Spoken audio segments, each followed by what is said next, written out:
We live in an age of fury and confusion, my guest writes. Britain lurches from one crisis to the next. It's become a sort of constant background noise of political life, and a war in the Middle East, which no government can ignore, has only contributed to widening the cracks further. With me to help make sense of it all is Rafael Behr, one of the sharpest political minds in British journalism today, who's been following and dissecting British politics for over 2 decades. Rafael, thank you for joining me. Thank you for that very flattering introduction. I hope to live up to at least some of the compliments you've just paid me. I'm sure that and more. You've been a Guardian columnist since 2014. You regularly appear on national television. You host a podcast and are author of Politics, A Survivor's Guide, a book that counsels readers to stay engaged in the political process without becoming enraged. 3 years after publishing and after considerable political mayhem, have you managed to follow your own advice? I do think it's important when it comes to this question of being enraged or not to distinguish between useful anger, which has a political and an evolutionary function. If we don't get angry about some things in our politics, the injustice, corruption, we lose the motivation to do something about it. I have to admit, probably a pivotal point or a problem in this respect would be the second election of Donald Trump. And I'm sure we'll come on to that, because it seems to me that enough of the evidence that one would hope people needed from the first Trump presidency and from what happened up until 2020 and in the subsequent years would have demonstrated that there were enough antibodies in the democratic bloodstream to resist a kind of a drive towards populist and authoritarian politics, and for the paramount liberal democracy, despite all its flaws and other things, to quite comprehensively reject that evidence and choose Trump again. It's hard not to be demoralized by that, and that has also then feeds back into British politics, because British politics is so often in the slipstream of American politics. You've reached out to sort of a political input which comes from outside. I'd like to suggest that we start with inside Britain.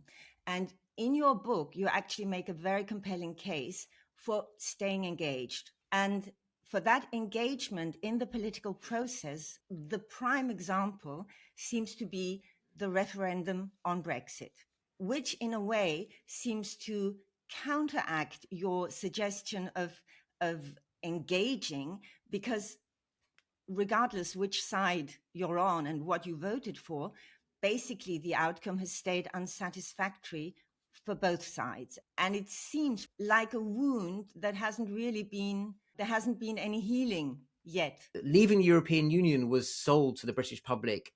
It was a misprescription. It was like giving antibiotics for a viral infection. It was the sort of snake oil solution. And the tragedy of it, or one of the tragedies of it, is that animated a sense of urgency for a lot of people, that actually quite a lot of voters who had never voted before, who had been completely disengaged, not on my side of it, but on the other side of it, on the Leave side, actually turned out. And there are a number of reasons why Leave won that referendum, but quite a big one is people who didn't even know how voting worked. I remember on the night of the referendum, I had good contact with the Remain campaign, and I got a message from someone who was very high up in the Remain campaign, who knew that they'd lost, when he said someone turned up at a polling booth and didn't know what to do, and said, where do I go for the Leave? Like, what do I even do here? How do I make Leave happen? And the fact that those people were mobilized with a number of promises about what Brexit could achieve, that it could never achieve because it was a proxy for all sorts of other things. It was a revolutionary energy that was then misspent. And the problem is, you only get to do one of those big revolutionary upheavals maybe once per generation in a country. And to spend that energy, to mobilize those people, to animate that sense of promise on such a false prospectus, on such a misconceived, to sell people such a bad product, as it were, that has then amplified all the frustration and pushed people even further away from politics. Leave and Remain weren't categories that were invented for the referendum. They described positions with regard to Britain's membership of the European Union, but they twisted the lens to clarify a whole set of cultural and economic divisions that were there before, but they hadn't been called Leave and Remain. And because those divisions, those problems weren't solved by the act of leaving the European Union, obviously they're still there. And the reality of British politics today is, crudely speaking, it is still divided into a Remain-ish bloc and a Leave-ish bloc. And even the party system is now trying to coalesce around that. And the reason the Labour government and Keir Starmer are in so much trouble is because they, in the 2024 last general election, they tried to straddle that. The Labour's position was to somehow get together an electoral coalition that was a bit Leavey and a bit Remainy. And it turns out I hope it's not impossible, but it's really hard to do. What stands out with your political analysis is that you always try and see both sides, which is not the usual way that British media works, because it's, compared to European media, often quite partisan.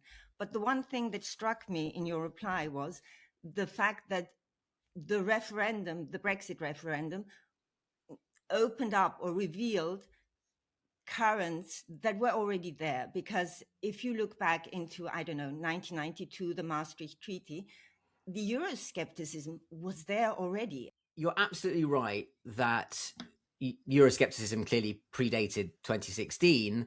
What's also very interesting, though, is that you had this moment in the mid to late 1990s when the Conservative Party had been in power for best part, I think, 16 years roughly. You'd had Thatcher for 10 years, you had John Major, and the new Labour, the Tony Blair Labour government came in. And at that point, Euroscepticism was the emblem of out of touch, wacky, fringe, irrelevant politics. It was the poison that had pulled the sort of sapped the vitality of the Conservative Party. There were all these people who were, it's very important to emphasize this, they were totemically irrelevant to what felt like the mainstream of British politics at that time, because it was the glory years of liberal globalization. And so the question is, how did these people come from what felt like the kind of maniac fringe? In 1997, the general election, there was a party called the Referendum Party, whose only policy was to have a referendum on trying to get Britain out of the European Union. They got 3%, I think, thereabouts. So how did those people then capture the mainstream of British politics? And there's lots of reasons. And look, you can go down almost conspiracy theory rabbit holes about dark money and Russian influence, and some of that is in the mix, but that's not really the answer. The answer is a bigger question of cultural trends and about the failure of that longer post-Cold War liberal era where people talked about the end of history and everyone thought that the future was liberal democracy and nationalism was an obsolete, irrelevant construct. And that blew up in the great financial crisis, 2007 and 2008. So the sort of the medium term answer to your question is Britain never really understood what it had done to itself in the financial crisis, and that created a lot of like cultural and economic grievance that could then be preyed on by the Leave, the Eurosceptic movement. So it's the economics stupid? Yeah, absolutely. This is, for me, the biggest question now in British politics and for liberal democracy generally. And I want to come back to the roots of Euroscepticism because it's very relevant. But exactly this, I don't know, right? So, and I ask politicians this all the time whenever I have a long, interesting conversation with an advisor or a politician. This is where we come down to. You say, is it the case that actually it's the economy stupid? And if you could unblock the sluices of distribution of wealth and sort of have a slightly more equal society so people don't feel so resentful, or people felt there was genuine opportunity and their kids could buy their own property, and all the conveyors of progress and opportunity that people either imagined they had back in the day or really did have back in the day, if you could somehow do that, would you wash away the anger and the populism would go away? Or all politics downstream of culture, as Steve Bannon famously, well, was it Steve Bannon coined that? Anyway, there's the sort of Steve Bannon proposition. And actually, something else has gone on about liberal economics and politics not touching in people's sense of identity, not giving people enough of a sense of belonging and rootedness, and that liberals are in denial about what immigration has done to people's sense of how at home they are in their country. It's in denial about the sense of what it means to feel that you are one of a people with a history and a future, and that liberalism is decultured, and that's the problem. I think it's important to understand the deeper roots of Euroscepticism in Britain and why it had so much cultural purchase when the economic conditions were right. And the reason there, and this is slightly more my theory than something that has been empirically demonstrated, but it's really important to understand the circumstances in which Britain joined what was then the EEC, because it was the early 1970s. Britain had won the Second World War, but then lost the peace, and people were noticing that Germany had had Marshall money, France was coming up, even Italy was coming up and doing quite well. People were thinking, well, hang on a second, why? We had this great empire. The UK had relied economically a lot on the artificial market of empire that for all your exports, and that had unraveled. And there was this sense of failure and shame that somehow the UK, the mighty Britain of Churchill and winning the war, was having to go with its cap in its hand to the Europeans to say, yeah, okay, we kind of thought your silly club was a waste of time, but it turns out it's actually quite cool and it's quite good. Can we now join your club? And initially de Gaulle had said, no. And then, the history. And then eventually it's like, okay. And you have Ted Heath, English, UK Prime Minister, who really pushes it. And anyway, to cut long story short, Britain did join.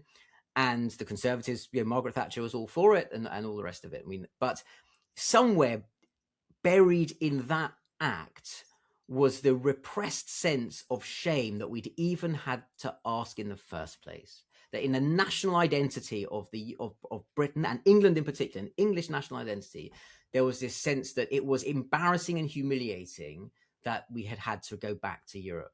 And that sat there like a sleeper cell of ideological anger that then kind of could be cultivated and could bloom when nationalism, when the cultural and economic conditions for nationalism were ready after the failure of the sort of great liberal boom. Then when nationalism was ready to happen, as it were, it had that fertile psychological soil. Does that make sense? It makes absolute sense. There was already a sort of emotional predisposition. Exactly, and that in the Blair years, the liberal boom years, that sense of national greatness was satisfied by liberal culture. So London was the coolest city on earth, and being a young, hip, dynamic Britain gratified a lot of people's sense of that. You mentioned London and hip and liberal culture and so on, but wasn't one of the problems that, yes, that was true for London, but the other regions were sort of neglected and weren't doing that well at all? Yeah, exactly. And that this term we have of people feeling left behind was very profound. Left behind and also patronized, precisely because when as it were, the cultural vehicle for British greatness, in inverted commas, was this metropolitan, cosmopolitan, buzzing Southeast London idiom, it's very difficult here to disentangle a sense of cultural grievance that has been very well cultivated by ideologues and a sense of economic grievance that is entirely legitimate and goes back much further because of the deindustrialization.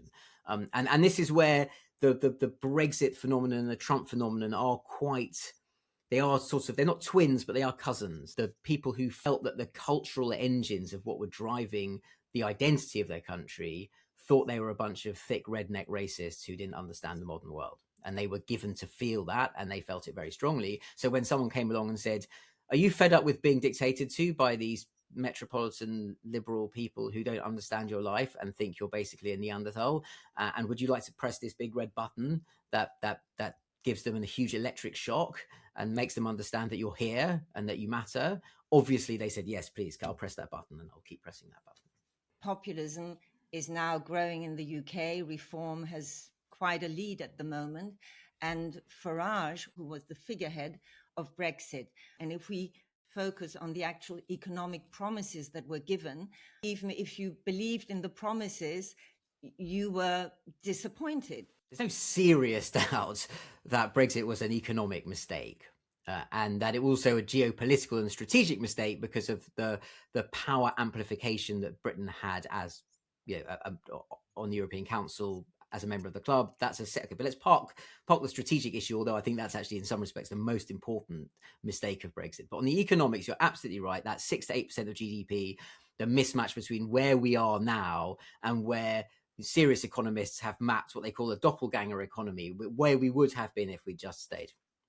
And that's whether the causes of that are many. Loss of frictionless access to the single market is a big one, but also the loss of investment for that period where no one knew what the hell Britain was doing and it looked like a basket case country. And why would you invest in a country that can't make up its mind which way it's facing or what the hell it's doing? And so foreign investment has gone down. Yeah, and but domestic investment as well. Just if you've got Boris Johnson and then Liz Truss as your prime minister, you think, well, let's wait for this to kind of settle down a bit before I spend any money. It's not the difficult investment choice when you've got more stable places you could invest in. So so that's definitely happened. Britain is poorer than it would have been. The GDP per capita, as a good measure of how well off British people are, there is no question that the UK has dropped down the rankings and is now not where it would have liked to have been 5-10 years ago. If I play the devil's advocate here, looking at other European countries, not all of them are economically very sound either.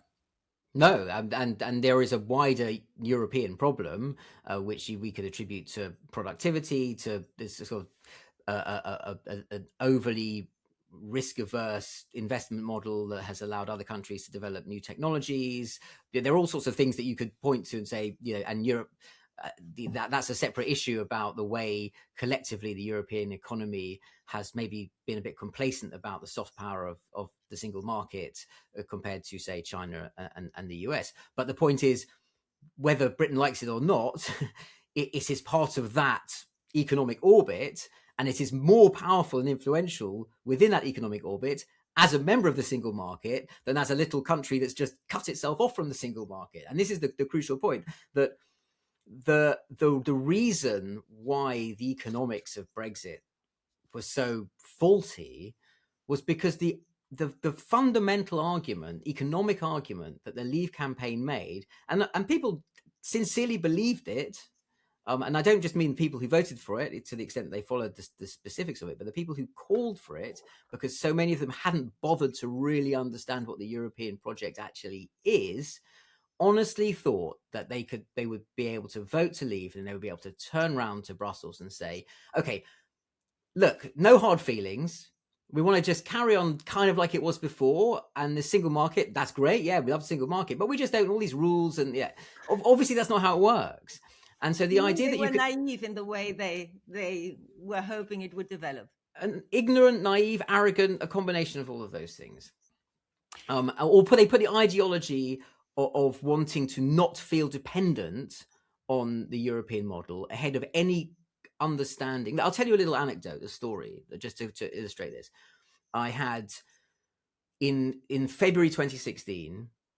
I think it was thereabouts, so before the referendum, I had lunch with a young MP, new MP, Conservative. Everyone said, you should meet this guy. He's going places. He's going to be a big star of the party. I thought, okay, I'll meet him. And he hadn't yet decided which way he was going to vote in the referendum. And because he was an ambitious person, and George Osborne, who was the Chancellor of the Exchequer at that time, said, don't be ridiculous. You've got to be Remain. We're going to win. It would be madness to leave the EU.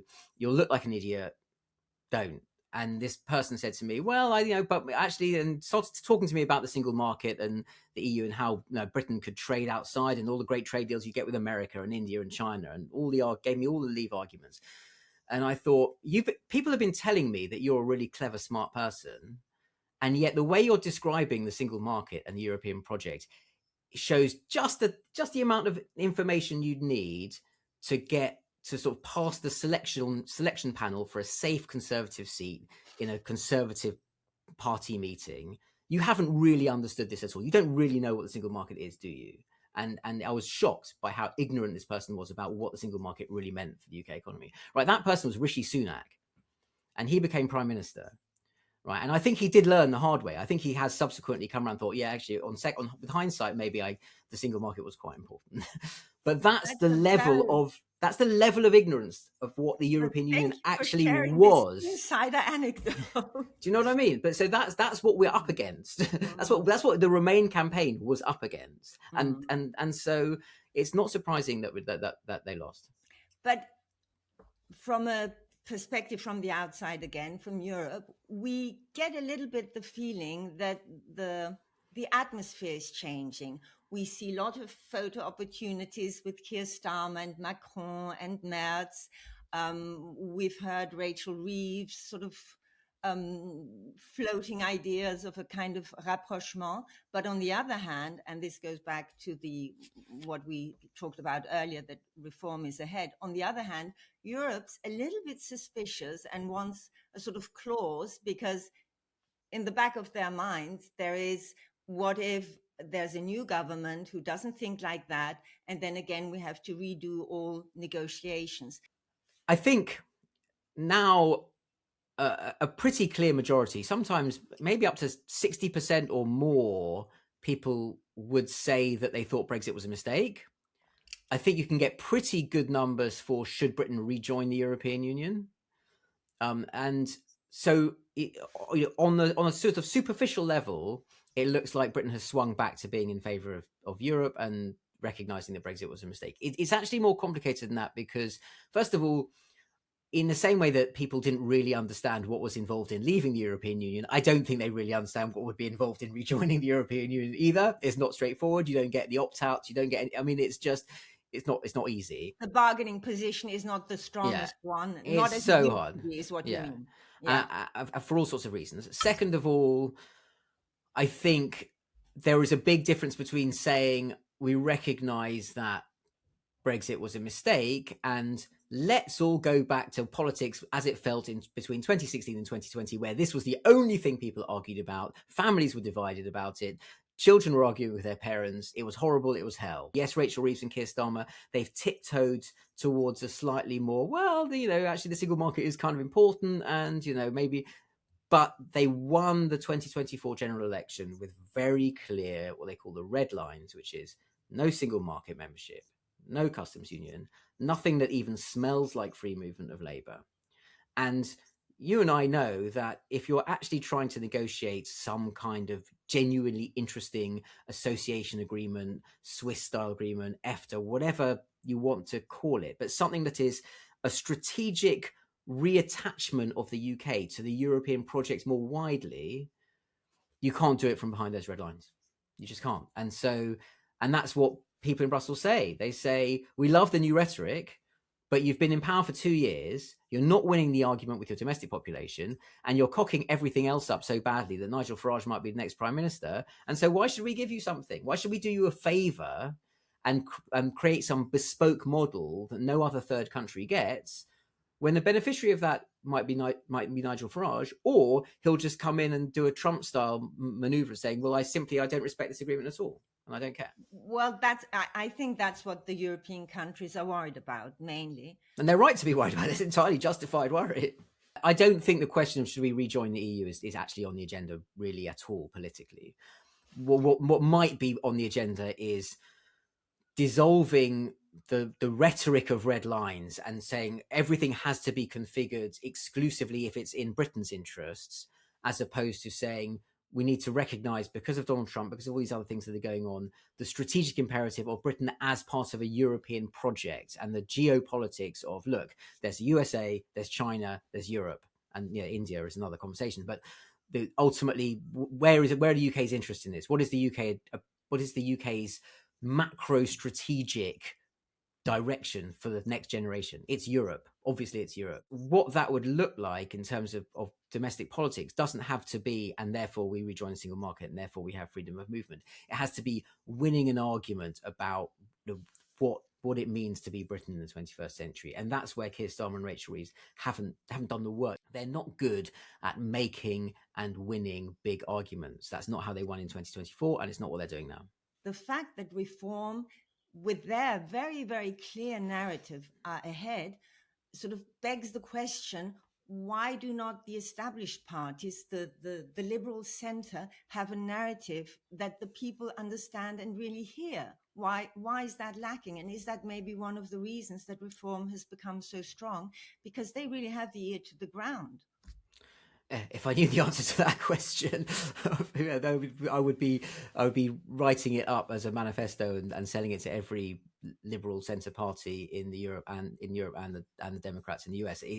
Why doesn't the liberal centre have a compelling rival story to take on nationalism and populism? It's been particularly difficult in the UK is that Keir Starmer won in 2024 with a promise to make politics boring and functional, and you just deliver good government. And he's very deliberately non-ideological, and in fact his strong view is you don't need an ideology, you shouldn't want ideology. Ideologies just lead to bad choices. I will just make everything sensible and normal, stable. Stability will attract investment. Investment will bring growth. Growth will, as I said, unblock those sluices of distribution. Everyone will feel better off. They'll realize the populists are selling snake oil, and we will win a second term. And the problem with that, even if that was a sensible strategy, and you can argue about that because Joe Biden did something like that in the US and the Democrats still lost. So there's potentially theoretical problems with that strategy, but also they haven't governed well. They haven't done the basic thing that they promised to do, and they made all sorts of mistakes, tax mistakes, alienating various different people. We don't need to go into the details of it, but they have not governed effectively.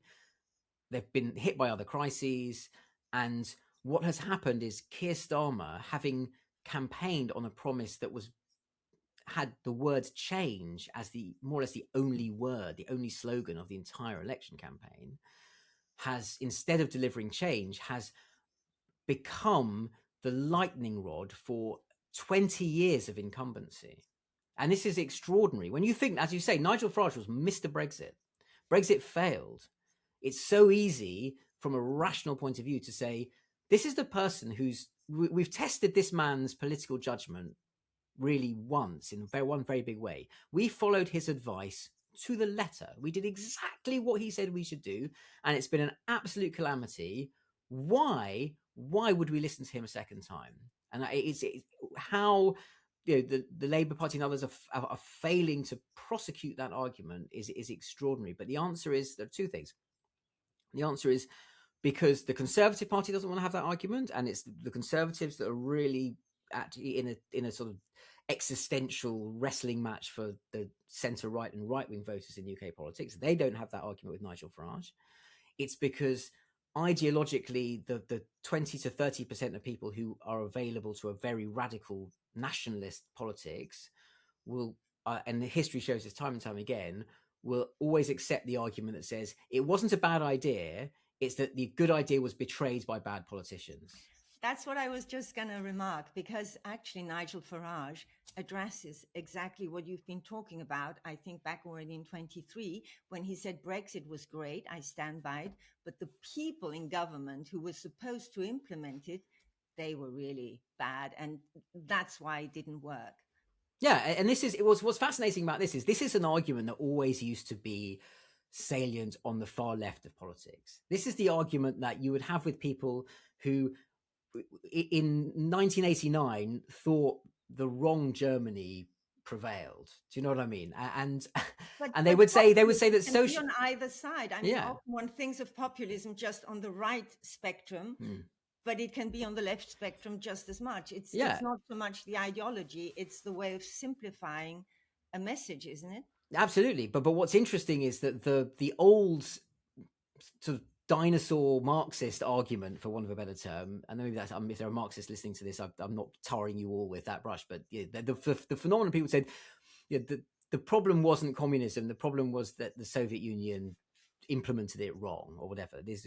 That sort of stubborn Bolshevik argument didn't used to appear in mainstream right-wing politics. So you'd have the far right of politics, but they couldn't really make that argument of fascism because it was so ingrained in popular consciousness that fascism was wrong and had failed for very good reasons, that you didn't have radical right-wing politicians saying, well, obviously the Third Reich, it wasn't a bad idea, it was just badly implemented. And no one was saying that. It was a completely taboo thing to say, whereas people on the radical left were saying that about the Soviet Union.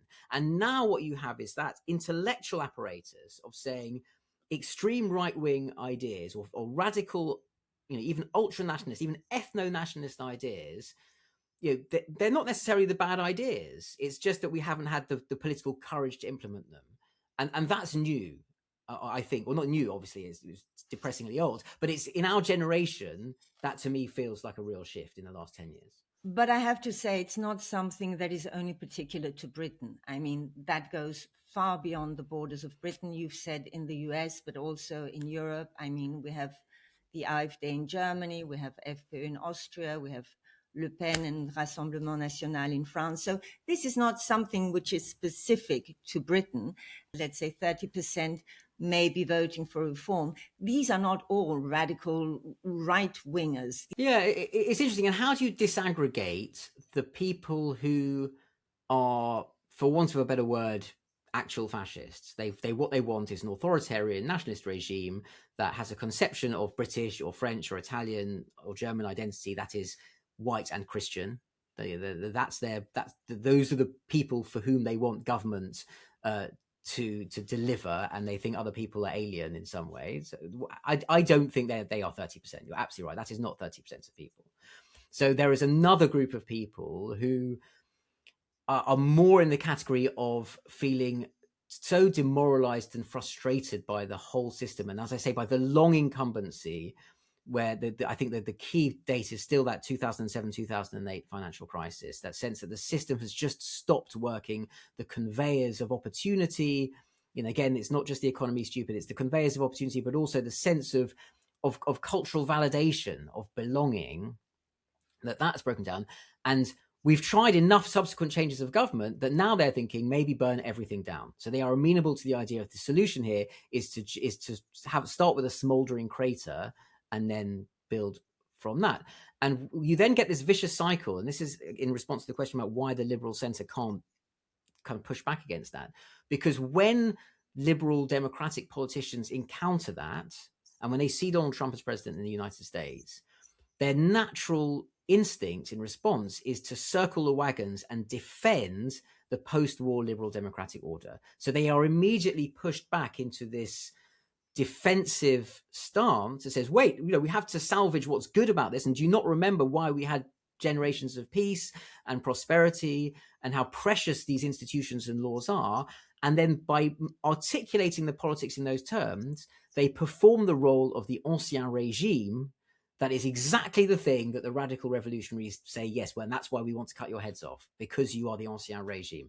And so the question is, how do you break out of that cycle? And I think what we're waiting for, and a good leadership would be a big plus in this, by the way, but some articulation of liberal democracy that connects on the level of, we've got a vision of what the future looks like, and it doesn't just look like rebuilding 1945 institutions, and it has a realistic prospect of satisfying those people who want to burn everything down. And I don't know exactly how that's configured. My great fear, to be honest, and this is why I struggle to be optimistic at the moment, although I can be if forced, my great fear is that we get there by relearning the lessons of the 20th century the hard way, that we will have to see what nationalism does before we go back to liberalism. And this is my question for you, actually, really, in this respect, because you have the stronger European perspective. You've had the Freedom Party in Austria. You've had, you see that the Le Pen keeps coming back and back and back, and she might well be president in 2 years' time in France. Is there any sense that people are looking at the US in the way that they maybe looked at Brexit in 2016 and going, yeah, maybe let's not do that, actually. Maybe that's a terrible idea, and that there is some movement back towards the centre when people see what radical populist nationalism actually looks like in practice? I mean, what you're just describing, or the sort of the image of everything having to collapse before one understands, the privileges and the advantages one used to have, reliving history is a bit scary when I listen to you, I have to admit. But looking at the continent, for instance, Marine Le Pen was several times close to the presidency, and then you had this sort of surge of all the other parties and all the other voters coming together to defy that. And in Austria, for instance, you always had these big coalitions. It's maybe also structural. It's maybe also, and this is another point which is very particular to Britain, or not just Britain, but at least compared to European countries, is your electoral system, which doesn't really take into account more than two parties. So this is a particularly new scenario watching Britain, because you always had this, either the Conservatives or Labour, and there was a bit of the Liberal Democrats. But now you've got five parties within like 10 points. This is not something that, for instance, in Austria you have. In Austria, you're represented. So even people who vote for smaller parties feel they're being heard, they're being represented. So there's more of a consensus and maybe less of a division. And then you've got like coalition governments who have what the Germans called the Brandmauer against any far-right currents. The electoral system question in the UK can come across as quite nerdy, but it is fantastically important for exactly the reason that you say. Historically, the defense of it, the first past the post system as it's called, was that it delivered stable government, as well as people were represented in a particular way because they had their local constituency. You have one, you know who's in charge, basically. Yeah, and it delivers majorities in Parliament, and a clear majority.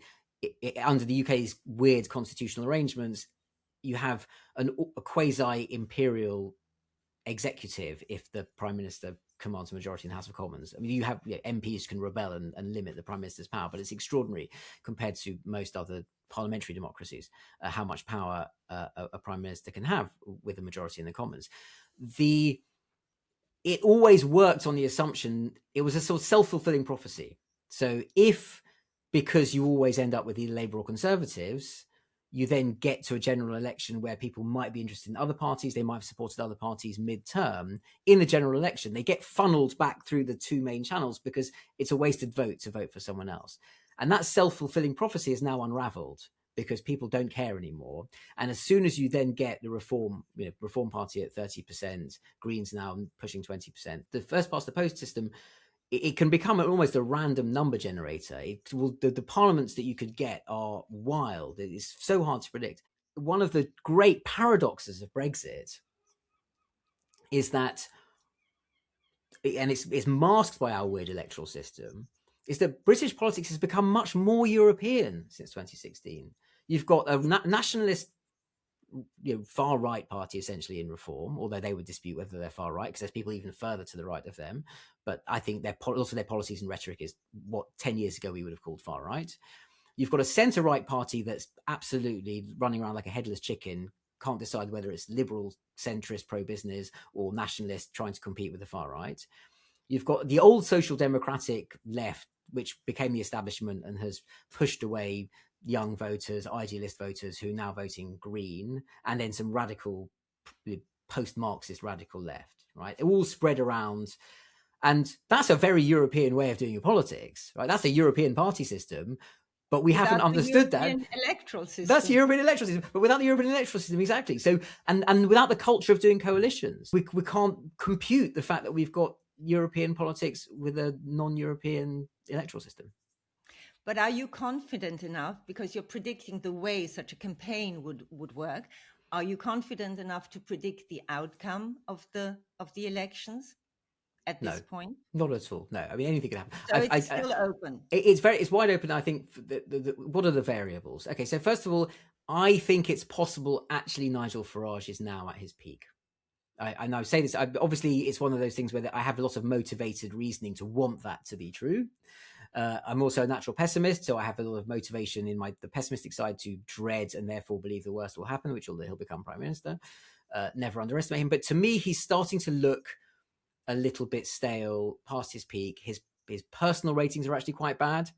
The number of people who will go into a polling booth knowing that the only thing they want to do is to stop Nigel Farage becoming prime minister is very high, perhaps even more so than with Marine Le Pen in France. I think the blocking vote, because with Le Pen, I know a lot of French people, particularly sort of on the centre right of politics, who are more afraid of Mélenchon than they are of Le Pen, and they will say that with Rassemblement National, that they've been blocked and blocked and blocked. Maybe you just have to give them a go. Maybe it's only fair. Maybe it's their turn. And now that's quite a salient, powerful thing. I don't think that's going to apply with Nigel Farage. And he will be damaged by what Trump is doing now. I think if his... And that's the greatest transition. Thank you. Because I would like to also still talk about Britain's position now, which has sort of become a catalyst through the war in Iran, where Britain has found it very difficult to find its position with the transatlantic special relationship. It obviously needs to safeguard because of so many interdependencies, but on the other hand, also a certain allegiance with Europe in this, and with many similarities, where it's struggling to find its real position. What you've described is the exquisite crisis of Britain's geopolitical orientation caused by Brexit that no one seems able to articulate. And speaking personally, one of my great frustrations with Keir Starmer is that he has not been able to articulate that problem. And there was everyone, I don't know if you I'm sure you came across it, there was a lot of excitement in liberal circles, for want of a better term, at Davos this year when Mark Carney made this speech about middle powers and what you have to do. And actually what he expressed in that speech, which I advise people, if they haven't come across it, to go and read, isn't that different from what Keir Starmer's policy is actually in practice. The crucial difference is the way he expressed it, and he talks about naming the reality. And Keir Starmer is operating in this incredibly difficult position where the UK, having left the European Union, institutionally, it doesn't have the leverage. It's not in a single market. The negotiations back in, even on security and defence, is difficult. So you mentioned that earlier. The fact that the participation in SAFE, the common defence mechanism, unraveled last December. A lot of people blame France for that, and for reasons that we don't need to go into, but it didn't happen. It should have happened. It's insane that both sides couldn't make that work. Hopefully we'll come back to that and make that work. But broadly speaking, in terms of security and defense, the UK is enormously dependent on the US in a way that a lot of people in this country don't really understand, and in a way that it's not really in the UK's interests for people to understand better, because it's embarrassing. And I've had cabinet ministers say to me, you know, if you, when you see the security briefings, when you understand really what's at stake here in terms of what keys the Pentagon holds that can effectively turn Britain's national security on and off, we are not in a very powerful position to really just push back against the Americans. And just in that to make that clear, it's a question of intelligence and also defense system. Is that correct? Defense systems, in terms of, you know, if you want missile guidance, satellite data, software upgrades for your fighter jets, you know, the nuclear deterrent, the way it's integrated with American systems, it is at a sort of under the hood mechanical level. UK defense and defense security apparatus is plumbed into the American one in quite a strong way, quite a profound way. So and viewed from that perspective, sorry to interrupt, from that perspective, basically the way that Keir Starmer has nevertheless countered Trump, knowing that there's a lot at stake, is maybe not as weak as it may have been perceived at the start of the war. Absolutely, I think it's courageous. I think it's remarkably robust and courageous, given who he is and where he's come from. I think it is an expression of his actual intuitive politics, that he comes from a background as a soft left liberal human rights lawyer, and who will have had a very clear view on what was wrong with the Iraq war, what constitutes a legal mandate, how important it is that you try and retain some sense that the international order is based on law and rules and institutions and precedent. And he has asserted that in a way that I don't think was predictable a year ago. And so I don't think also he'll get very much credit for it, because he's already so unpopular in the UK that he's in that place where people will go, well, he did this one good thing, but it doesn't matter, I hate him anyways. I think, unfortunately, I think he hasn't been a successful prime minister for lots of ways, but I don't think his handling of the very tricky geopolitics of trying to work with the US while also doing the reset with the European Union, I don't think his handling of that has been bad. I think where it's been deficient has been in adequately expressing a sense of direction that would get you permission from the British people to go faster in the European direction. But there's always been, I mean, in these past months, a lot of discussion surrounding a sort of leadership vacuum. And the question arises from, you know, watching for an observer, if not Keir Starmer, who's in the pipeline? Well, the difficulty in answering that question explains why Keir Starmer is still the Prime Minister, and why I think he might be the Prime Minister for a little bit longer than people think. Because when the Labour Party has a huge majority in the House of Commons, so there's not going to be a general election soon, and Labour MPs aren't going to dissolve their own government because they know if they have an election, they'll lose their seats. So the only mechanism for replacing the Prime Minister is if the Labour Party, and particularly the parliamentary bit of the Labour Party, gets together and finds a way to go to Keir Starmer and say, yeah, you're done, you have to leave now, either by having a challenge or rebellion. There's soft and hard ways of doing that. The reason they don't do that is because they can't agree on the successor. And first of all, they know that if you have a competition, as always happens, if you have an internal party competition, the motive is to appeal to the membership, and the membership will always hold views that aren't necessarily aligned with the mainstream of the country. So you could end up having an internal election and this is what the Conservatives did to their enormous detriment after Boris Johnson. They ended up having these competitions, these arguments that just removed the party from thinking about how to govern well. And that the same would inevitably happen if you have a Labour leadership contest. It's complicated, going back to what we were talking about at the beginning about the sort of Leave Remain blocks.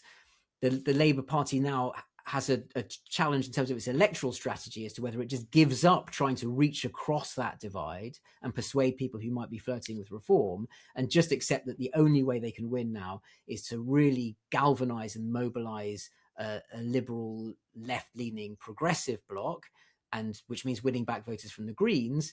But that means saying some things that are going to be a lot more left-wing, crudely speaking, than the Starmer project has felt comfortable saying, and that will put them on the wrong side of all sorts of arguments. You've got our incredibly partisan right-leaning press that you alluded to earlier. So it's really hard. And also, in the middle of the Iran war, everything that's going on, there's quite a powerful argument that says, everyone just calm down, don't be children. Keir Starmer's actually handling this okay. The Tories,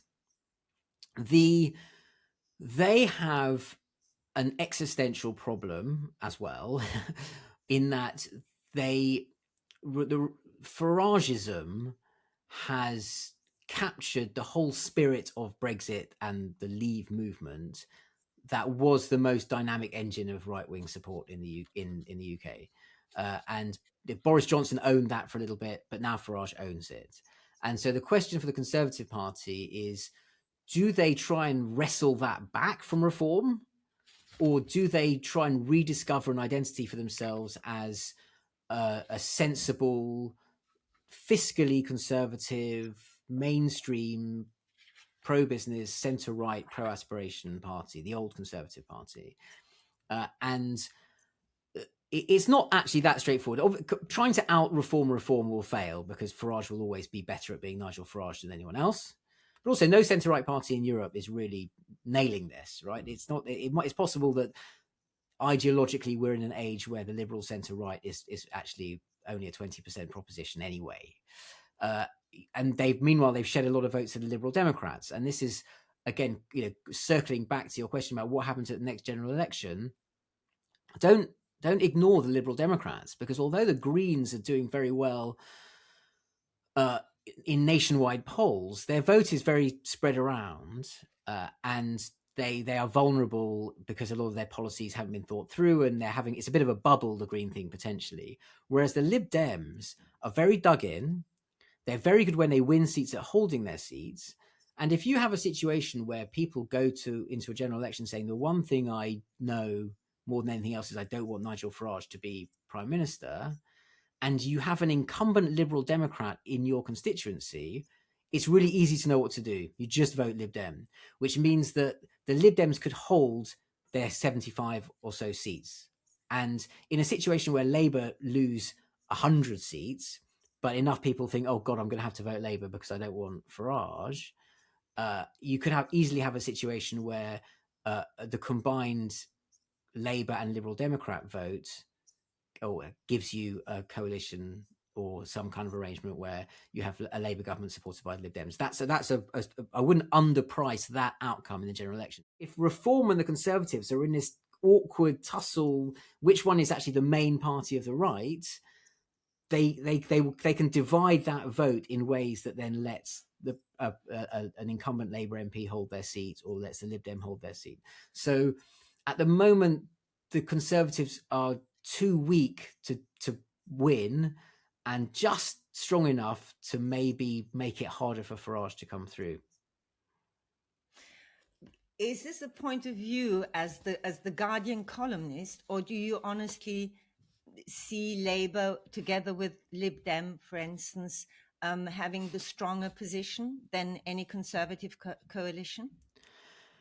It's so hard to judge the numbers. This is just my from now snapshot view of or cautious projection of where the trajectories are, with the obvious caveat that as we mentioned, the electoral system is so haywire. Is there any outlook that maybe Britain would change the electoral system? I'm now fairly confident. I think it will happen in the next 5 to 10 years. It's not going to happen this side of a general election, that's for sure. But I do think it's possible that you will get a result in the next general election that is so obviously absurd, so ludicrous as a failure to represent what people actually asked for, that it becomes unavoidable. And again, it's always remember, and I'm guilty of forgetting all the time, Wales and Scotland, every time Britain has had the chance to vote on an electoral system that isn't first past the post, they express that view by not necessarily supporting Labour and the Conservatives. So, the European parliamentary elections, the last ones we had in this country in 2019, the Conservatives came fifth, I think. The winner, it was the Brexit Party, which is Nigel Farage's vehicle back then, came first. The Lib Dems came second. And people in Westminster think this is this strange, nerdy thing. No one cares about it. It's not a bread and butter issue. It doesn't come up on the doorstep.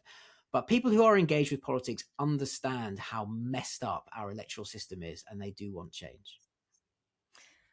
So the bottom line is there is possibility of change, but can we say the pace is rather slow? Yes, I think that's always the case in UK politics. And I think it's particularly slow. And I think it's something that's worth emphasizing in the context of everything we've talked about. And I'm sure this is true in most countries now.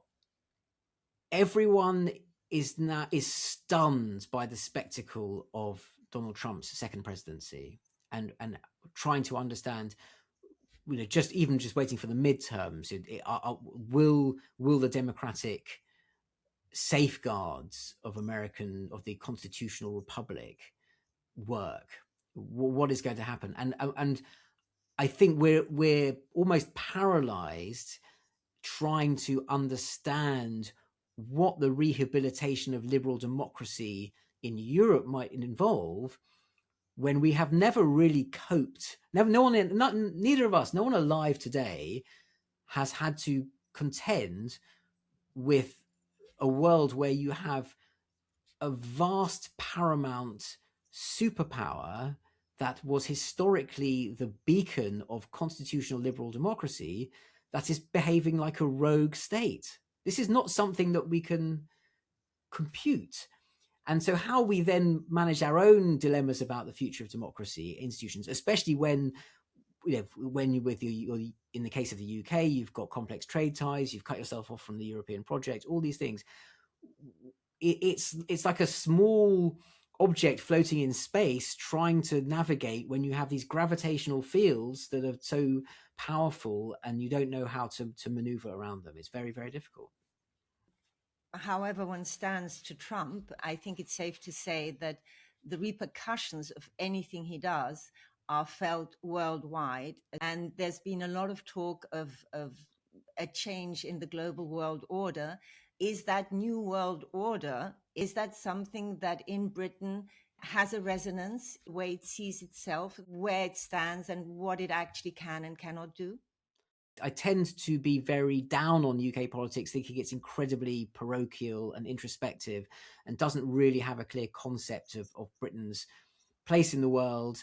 That's partly why we voted for Brexit in the first place. I would hope that at the very least, the message that the future of geopolitics is such that Britain cannot pretend it isn't a European country. And you are seeing that through, and Rachel Reeves, the Chancellor, has said geography matters. And it's such an obvious fact. And at least it is now being said, and to use Mark Carney's phrase, name the reality. The reality is geography matters. Britain is a European power. I think in the absence of charismatic, articulate leadership, I don't know how much resonance that gets, but if we had that kind of leadership, that would obviously, I think, be a self-evident truth that would galvanize people a little bit in this country. You could stand up and say, look at Donald Trump, look at China, look at the Middle East. Where do we live? We live in Europe. Let's start from there. I think that's a perfectly effective proposition from which you could start a good conversation about the future of British politics.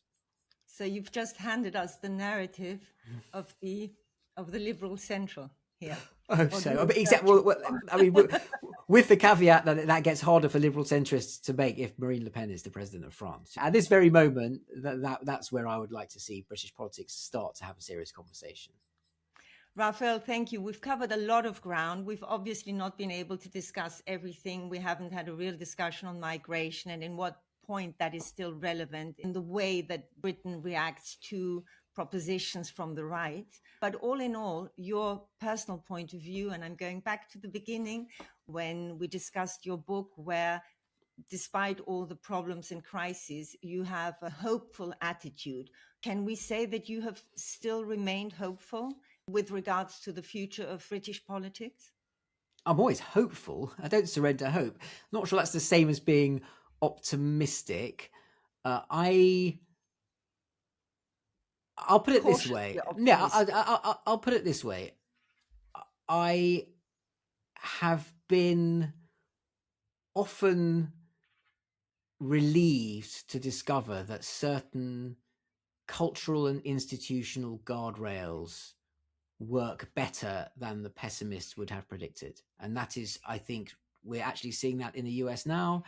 I think we saw it in the UK during the worst of the Brexit wars, when it felt like the foundations underneath Parliament were creaking. I think there is a something quite profound in the fibrous body of a well-established liberal democracy that is more resilient to ultranationalism, populism, extremism than the pessimists sometimes say. That's the best I can put it. I'm definitely not complacent. I often look at the news and worry that, as I say, we're going to have to go through the abyss to get out the other side. We can't go round the abyss. We had that choice and we've chosen to go in. So, but I don't think the abyss is as deep as it was in 1939 or 1914. So I'll take that. You know, those are the benchmarks. Those are the depths you want to try and avoid, aren't they? And I don't think that's where we are. That's a very inspiring and hopeful end. Thank you very much for giving us your valuable insight on what's happening in Britain. Thank you so much, Rafael. Thank you for having me. It's been a really enjoyable conversation.